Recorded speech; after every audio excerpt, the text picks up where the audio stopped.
Welcome ladies and gents, Chris Andre here. You can find me at BetBoxing on Twitter, or of course you can subscribe to the channel. Let's talk boxing. You know, I want to discuss Devin Haney, and I don't want people to just recycle their comments from previous videos. I appreciate the fact that each and every one of you has a different opinion as to how the fight went. I'm not asking you who you thought won the fight. We've done the post-fight review video. We've had that discussion. We don't want the conversations to become stale and repetitive. We want to explore new avenues. So please listen to exactly what it is that I'm going to ask you guys, because I'm genuinely interested in your opinions on this. I also want to talk about Katie Taylor and CHANTELLE Cameron and how that fight went, and also Gary Cully and his shock defeat and what it could mean for his prospects moving forward, because he was highly touted as a potential future lightweight star.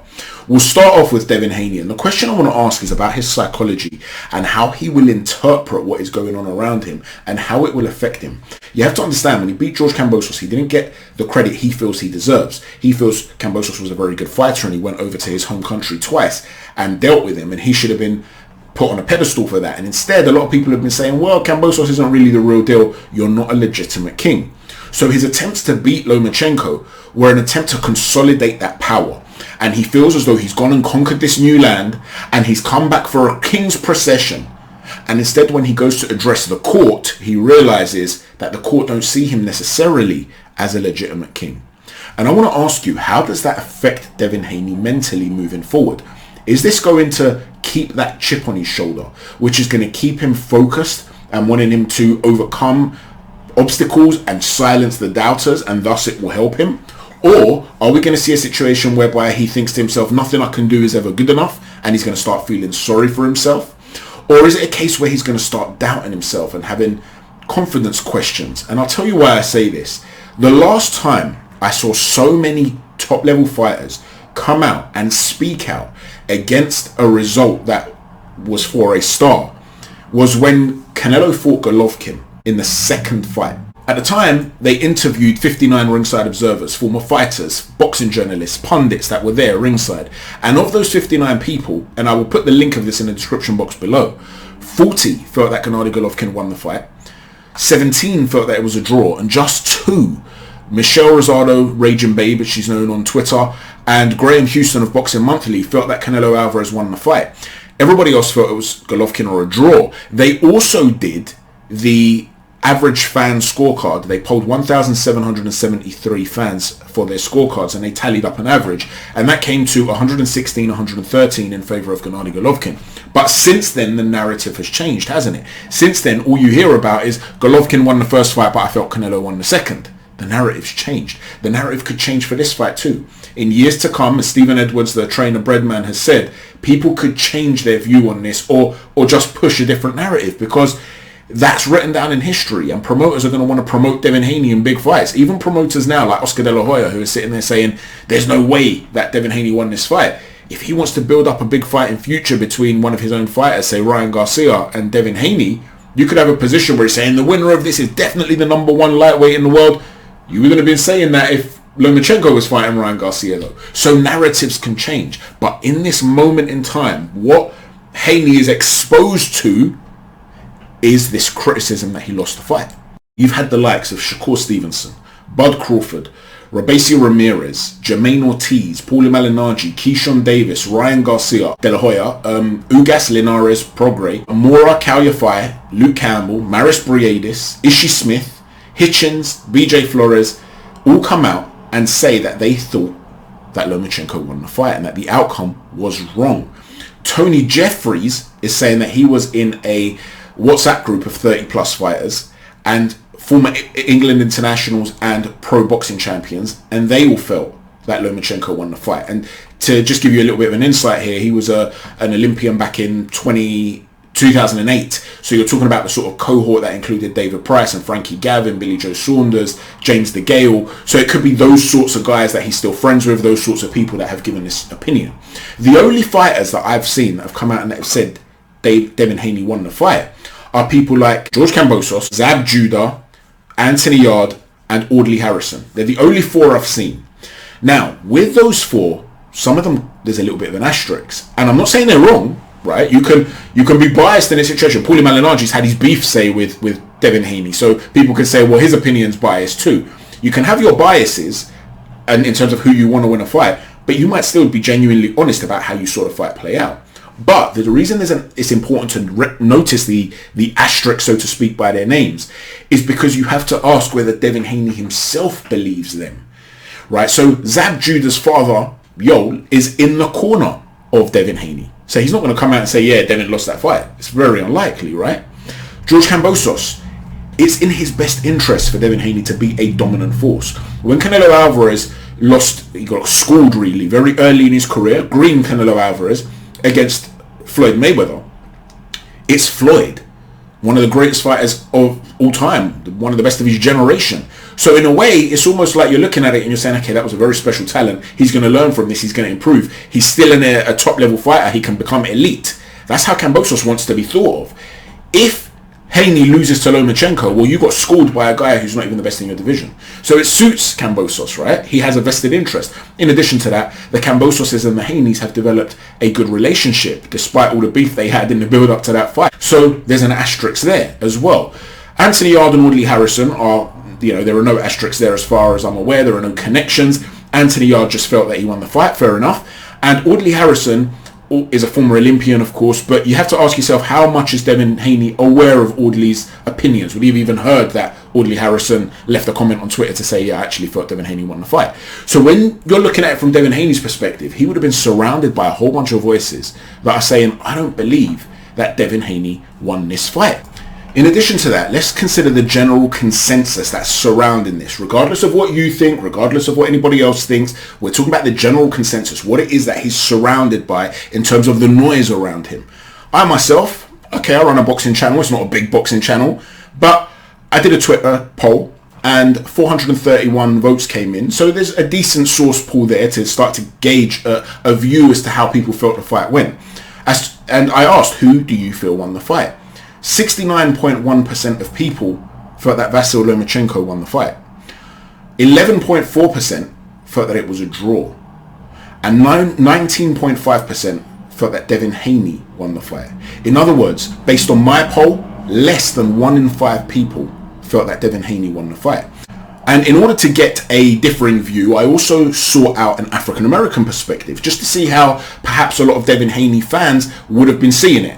Don't get me wrong, I'm sure Haney's got fans from all over the world, right? But let's be honest, boxing, unfortunately, has been attracting a lot of sort of tribalism. You do get that sort of thing. So I wanted to see how it's observed there. And I found this channel called Mark Nash TV, and he was running a poll. And on his poll, 57% of people felt that Lomachenko won the fight, and 8% felt that it was a draw. So only 35% of people felt Devin Haney won the fight. So 1 in 3. And also I was watching, I caught some of BDA Boxing's live, and there were people calling in who had been at the event, and they were saying, listen, a lot of the times there was a sort of silence among the Devin Haney fans during the fight. The general viewpoint within the arena was that Vasyl Lomachenko was winning this fight, and the Haney fans present were just almost in a state of disarray by the time the middle rounds or the latter middle rounds came about. Early in the fight they were sort of loud, and as the fight's progressing they're getting quieter and quieter, and the general consensus was that their guy lost the fight. Now of course those are just anecdotal examples, but I'm giving you these examples to show you the sorts of things that Devin Haney might be surrounded by when it comes to fans, when it comes to fighters, when it comes to pundits. Bill Haney was also asked about a rematch, and he said the fight wasn't close enough to warrant that. Now, regardless of where you stand on who won the fight, if you do believe Devin Haney won the fight, you probably will think it was a very close fight, right? Because of that, what Bill said isn't accurate. Now, that doesn't mean that there should be a rematch. I'm one of those guys on this channel, you know that I enjoy rematches in general when it's high-level fighters, because I'm always interested to see the adjustments that fighters make. Whether it was Anthony Joshua Usyk, and after that first fight when people were writing AJ off, I really wanted to see what AJ would do to adjust and how Usyk would try to interact to that. When it was Wilder, Fury, when it was all these fights, right? When they're competitive, I'm always interested in how they'll sort of react. I do find one-way rematch clauses to be unfair, so you'll see me be critical of those. I also don't necessarily think that an immediate rematch is always best for boxing, but when you've got an old guy like Lomachenko, in boxing terms old, you're not going to get a rematch down the line. So it's not really a case of, yeah, let's rebuild this and then come back to it later on. It would either happen now or it wouldn't happen. And I ran some more Twitter polls, and I was asking, who do people want to see the two fighters fight next? And when I asked about Devin Haney, 44.8%, so almost half of the respondents wanted the Lomachenko rematch, 25% wanted Shakur, 17% wanted Tank, and 12% wanted the winner of Taylor versus Teofimo. There was a similar sort of response when asked about Lomachenko, 49.7%, half the respondents again wanted him to take the Haney rematch, 16% wanted Shakur, 20% wanted Tank, and 13% wanted George Kambosos. So you're seeing a case here where the fans of both fighters want to see this fight again, and Bill is saying it wasn't close enough. Like I said, I understand the argument of we fought Loma, we want to move on with our career. I'm not saying he's ducking or anything like that, but Haney will be surrounded by this noise. You lost the fight. You don't want the rematch. Your dad's chatting absolute rubbish about the fight not being close. You lot are afraid. How is that going to affect Devin Haney? Is it going to strengthen his resolve, make him doubt himself, make him start feeling sorry for himself, thinking nothing I'll do is good enough? Let me know what your opinion is on that. Moving on from this, let's talk about Katie Taylor and Chantelle Cameron. You know, Katie's got some wonderful feet. Her movement off of the back foot is lovely. She's got some really nice upper body movement when she's in the headspace of being defensive and moving. However, one of the problems that she has, and although I think she's supremely talented, I think she's a very talented fighter, when she's throwing combinations, she can keep her head on the line and she becomes almost too focused. Like, at least this was the case against Chantelle Cameron, of letting go of her own work. She needed to almost lower the output and use a lot more check hooks to get Chantelle to reset, because Chantelle, being a significantly bigger and heavier woman just from the eyeball test, and of course Katie's moved up, you could see she was coming in without taking too many risks, trying not to overreach behind a very stiff jab, and trying to ensure that she was cutting off the ring very well. She did a great job in doing that, and ensuring that she can try and force Katie to punch with her. And although stylistically the fighters are very, very different, in some ways it reminded me a little bit of Josh Warrington against Mauricio Lara, the first fight, whereby Warrington's throwing these vicious combinations and letting go of this high volume, but you're then having another guy who's throwing within that pattern and fewer shots but more powerful. And it looked like that was the sort of case. And so I wanted to see Katie take away that pocket, so to speak, not allow her to enter. And she was allowing her to walk in straight through the front door, so to speak.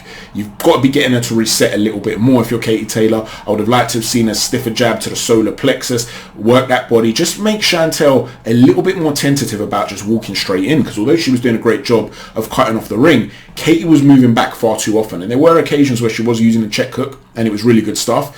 But she was then staying in on the line and in the pocket. Once you let go of your stuff, if she's going to punch with you, you've got to change your levels. If you're going to let go of a 4-punch combination, change your levels or slightly the angle so that there isn't something coming straight back and I know where the target is immediately and I can find you. Alternatively, pivot out. Get her to reset. But she can't just think, right, Katie's only moving backwards so I can just charge forward. You've got to give her something to think about, to make her think about walking in the front door. Going back to Lomachenko Haney, one of the ways Loma figured out Devin and started to cause him real problems later on in the fight, if you go and watch it, you'll see that as Devin was backing onto ropes, Loma started using that change in his foot, in his footsteps, the distance of them, something I spoke about in the preview, in order to make himself unpredictable with the entry. Say, be sort of feinting to come inside, and then he would come in, and it was when Devin would be cocked with that right hand, he didn't really know when to throw it, because if I throw it and he's not actually stepping in, I'm going to fall short and get countered.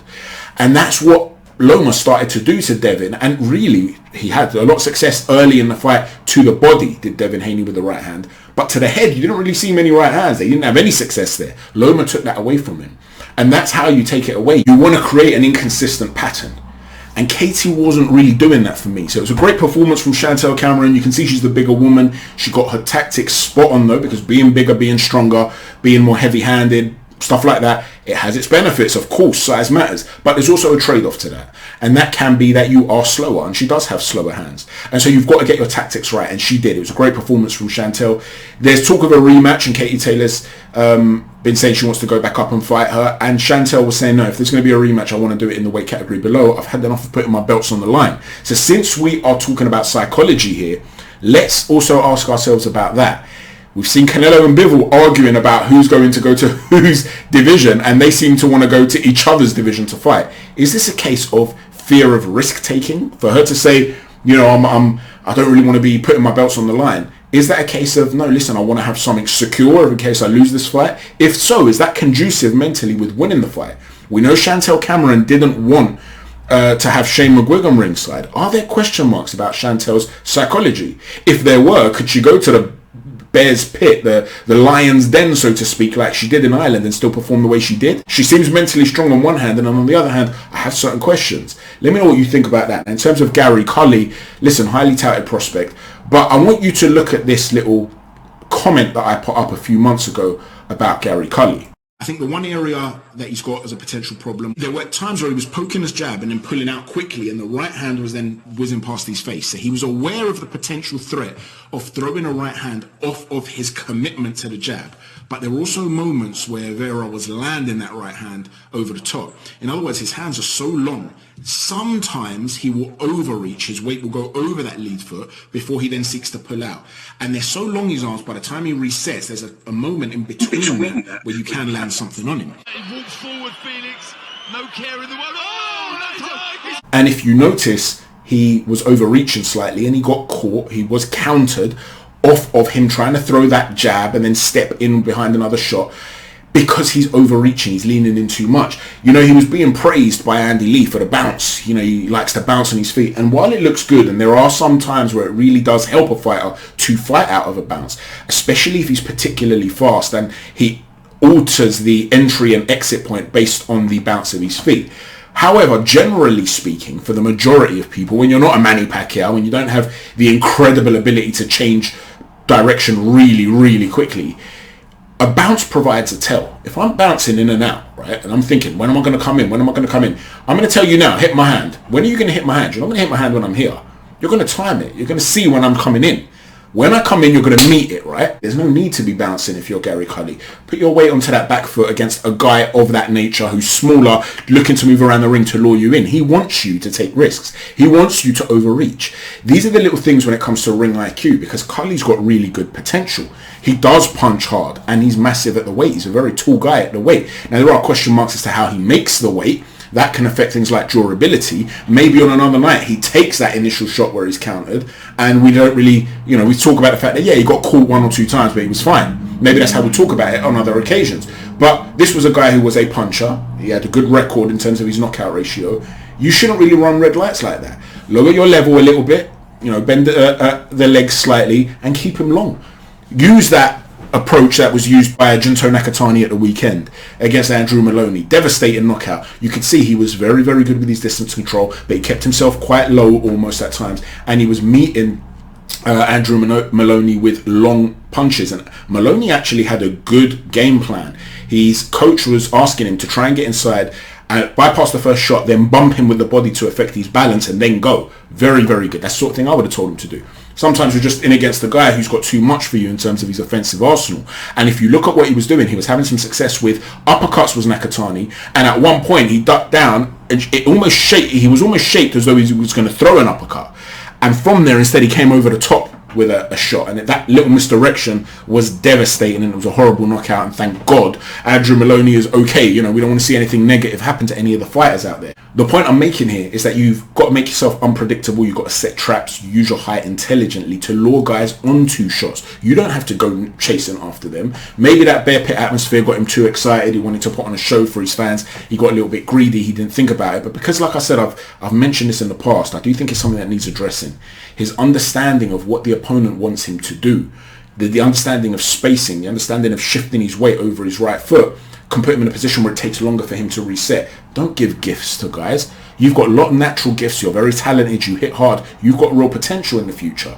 Don't put yourself in a position where you're giving guys opportunities to capitalize when they shouldn't really be beating a guy like you.